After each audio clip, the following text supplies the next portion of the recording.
तर आज गेलो होतो श्री लक्ष्मणदास महाराजांच्या मठात. रामकृष्ण हरी मित्रांनो, मी ओंकार माने, तुमचं स्वागत आहे आजच्या व्हिडिओमध्ये. तर आज गुरुवार आहे आणि गुरुवारी महाराजांची आरती असते दुपारी. मग त्यासाठी गेलो होतो. मग माझा पंचा आणि धोतर मठातच आहे. मग गेल्या धोतर गुंडाळलं. मग माझ्यासोबत सुनील पण आला होता. मग सुनीलची पण तयारी झाली होती आणि उशीर झाला होता आम्हाला यायला.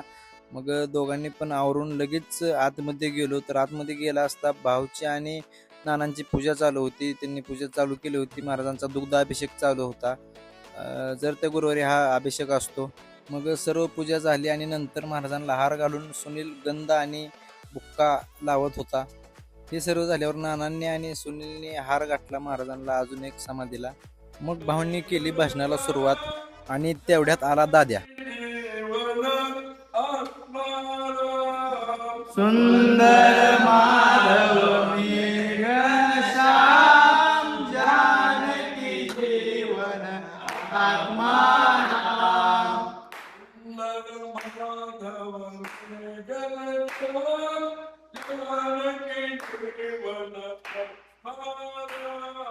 सुंदर माधव मी घनश्याम जानकी जीवन आत्माराम जानकी जीवन आत्माराम राघव राजा राम पतित पावन सीताराम.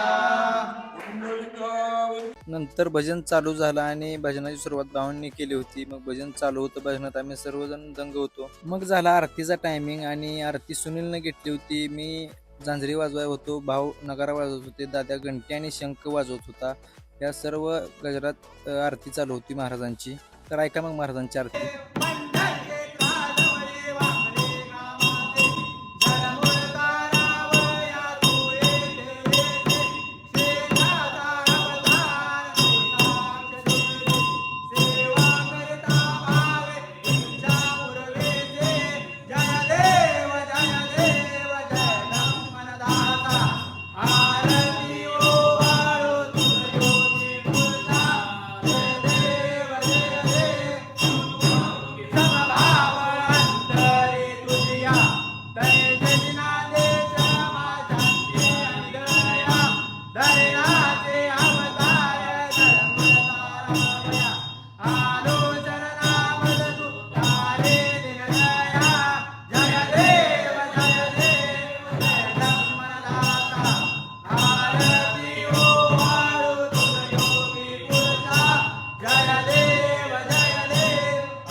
आरती झाली आणि बाहेर आरती ठेवण्यासाठी गेले भक्तजनांसाठी. जर त्या गुरुवारी आरतीला भरपूर महाराजांचे भक्तजन येतात. मग आरती झाल्यानंतर सुनीलने महाराजांना नैवेद्य दाखवला आणि महाराजांचा गजर करून महाराजांना सर्वजण पुष्पहार अर्पण केला आम्ही सर्वांनी.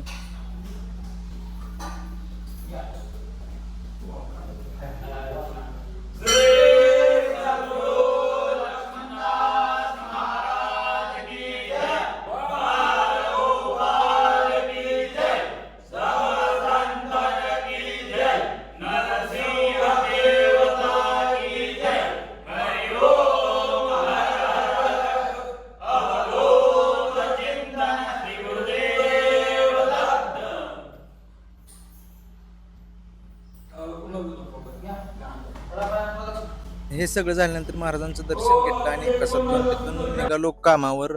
मग दुपारच्या 2:30 वाजल्या होत्या, पण एक काम नवीन आलं होतं, आपल्या वाकरीतलंच काम आहे. मग ते काम बघण्यासाठी मी आणि सुनील गेलो होतो. कामावरून आलो घरी आल्यानंतर मग एक कॉमेडी रील शूट करायची होती, ती शूट केली आणि मग नंतर घरात गेलो, हातपाय धुवून आलतो. मग जरा पावडर लावली तोंडाला आणि बाहेर आलो आणि बाहेर जरा बघितलं आपल्या गंगाचं काय चालू आहे काय नाही. आणि नंतर व्हॉइस ओव्हर करायला बसलो होतो. मित्रांनो, व्हॉइस ओव्हर करायचा कंटाळा भरपूर येतो, तरी पण व्हॉइस ओव्हर करावा लागतो, कारण वेळच्या वेळेला हे ब्लॉग सर्व टाकायला लागतात. मग नंतर चैतन्य, मी आणि शुभम गेलतो फिरायला, तर बसलो होतो कराड नाक्यावर. मग तिथून आलो घरी शुभमला सोडून, मग चैतन्य पण मला सोडून गेला. आणि नंतर ही आपली बंटी बबली कशी बसलीत बघा, त्यांची गाठ घेतली, गंगाची गाठ घेतली, निवांत झोपलो.